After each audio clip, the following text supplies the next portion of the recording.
आओ मिलकर पाकिस्तान को बचाना है तो इमरान खान का साथ देना है। कौन बचाएगा पाकिस्तान? इमरान खान। रोटी महंगी, हाय हाय, लुट के ले गए, हाय हाय, भूखे मर गए, हाय तो भूखे मर गए, हाय हाय। इसलिए उन्होंने गरीब आवाम को तालों पे मजबूर कर दिया कि अपने कानों को भी ताला लगाओ और जुबान को भी ताला लगाओ। स्पेशल पाकिस्तान की वीडियोस देखने के लिए हमारे चैनल को सब्सक्राइब कीजिए, बेल बटन को क्लिक कीजिए ताकि हमारी हर आने वाली नई वीडियो से आप रह सकें बाखबर। वालेकुम नाजरीन, आपका मेज़बान एहसन मुनीर आपकी खिदमत में हाजिर है और आप देख रहे हैं। जी नाजरीन, मैं मौजूद हूँ ज़ुबान पार्क के बाहर। यहाँ पे जो एक शहरी हैं वो अपने मुंह के ऊपर ताले बांध के आए हुए हैं। इनसे बात करते हैं और जानते हैं ताले बांधने का मकसद क्या है। जी अस्सलाम वालेकुम। लाओ ताले नू, अगर आप कहते तो खोल लेते हैं, क्योंकि ताले लगे हुए हैं। जी क्यों लगाए हुए? तीन ताले, मुंह पे ताला लगाया हुआ है, 2 कानों में लगाए हुए हैं। इसका क्या मकसद है ताले लगाने का? मुंह पे ताला लगाया हुआ है कि ज़बान बंदी की है इस हुकूमत ने। कानों पे ताले लगाए हुए हैं कि इस हुकूमत की जालिमों की जो बातें कर रहे हैं वो ना सुन सकें। अगर सुनेंगे तो हम सड़कों पे आएंगे।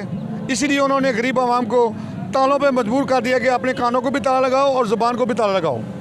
तो गले में जो हार पहना है इसका क्या मकसद है? ये हार मुझे इन्होंने यहाँ पहुँचा हूँ तो इन्होंने अपनी खुशी से पहनाया है कि एक मजदूर, एक वर्कर वो आया, उसको हम खुश आमदीद कहें। पेट्रोल की बोतल लटकाई हुई है, साथ में रोटी लटकाई हुई है, क्या वजह है? रोटी महंगी, हाय हाय, लुट के ले गए, हाय हाय, भूखे मर गए, हाय तो भुखे मर गए, हाय हाय।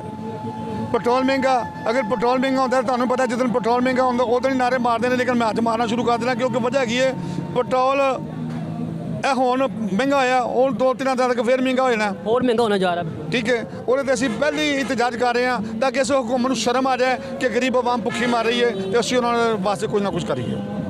ਅਗਰ ਨਹੀਂ ਕਰ ਸਕਦੇ ਤਾਂ ਮੈਂ ਕਹਿੰਦਾ ਵਾਂ ਕਿ ਜਨਾਬ ਇੰਜ ਤੰਗ ਨਾ ਹੋਵੋ, ਮਜਬੂਰ ਨਾ ਹੋਵੋ, ਜ਼ਾਲਮੋ ਇੰਜ ਕਰੋ, ਇਲੈਕਸ਼ਨ ਕਰਵਾ ਦਿਓ। ਇਲੈਕਸ਼ਨ ਦੇ ਵਿੱਚ ਪਤਾ ਲੱਗ ਜਾਵੇ ਜਿਹੜੀ ਹੁਕੂਮਤ ਆਏਗੀ उस हुकूमत को गरीब आवाम का कोई दुख होएगा वो गरीब आवाम को रिलीफ दे सकेगी। क्या समझते हैं ये ताले वगैरह जो आपने गेटअप किया, जो लगाए हैं, इससे फ़र्क पड़ेगा कोई? उम्मीद तो करता हूँ कि इन ज़ालिमों को कुछ ना कुछ इनके कानों पे कोई ना कोई जूं रिड़केगी ताकि मज़दूर लोग, जालिम लोग यानी जिले सामने बैठे हैं उनको पता है कि मज़दूर लोग जो हैं वो सामने बाहर आ गए हैं। अगर आज एक मज़दूर ने अपने मुंह को ताला लगाया है, कानों को बंद किया है, संगल डाले हैं, हो सकता है कल को और ज़्यादा आवाम निकला है बाहर, तो हम क्या करेंगे? तो जहाज कहीं और भी कर सकते थे, अब यहाँ पे आने का क्या मकसद है ज़मान पर लगाने का? ज़मान पर लगाने का मतलब यह है कि मैंने अपने कैद को मिलना है, मैंने अपने कैद के साथ पूरा मुकम्मल यानी कि जिसको कहते हैं मोड़ा लगाना है, उसके साथ हाथ में हाथ डालकर पाकिस्तान को बचाना है। क्या समझते हैं इमरान खान अगर हुकूमत में आते हैं तो हालात बेहतर हो सकते हैं? अगर इमरान खान हुकूमत दोबारा आ जाएगी तो उम्मीद करते हैं कि अब गरीब आवाम को, जो पाकिस्तानी आवाम को रिलीफ मिल जाएगा। इस तरह महंगाई इतनी अरूजों पे छाई हुई है तो मुझे नहीं लगता कि आवाम की जो है जो महंगाई कम होगी। ये सारा डिपेंड हुकूमत पे होता है, मौके का जो तर्जमान होता है उसको होता है, उसको पता है कि मैंने क्या करना गरीब आवाम के लिए, उनको कैसे रिलीफ मैंने देना है। कितनी देर हो गई यहाँ पे आए हुए? यहाँ आए हुए मैं लाहौर का रहने वाला हूँ और यहाँ ही रहता हूँ, तो मैं यहाँ ही हूँ। क्या कहना चाहेंगे लोगों को, क्या मैसेज देना चाहेंगे आप? मैं गरीब आवाम को, अपने दोस्तों को, साथियों को, बच्चों को, बड़ों को ये पैगाम देना चाहता हूँ, आओ मिलकर पाकिस्तान को बचाना है तो इमरान खान का साथ देना है। कौन बचाएगा पाकिस्तान? इमरान खान। कौन बचाएगा पाकिस्तान? इमरान खान। तेरी जान मेरी जान। इमरान खान।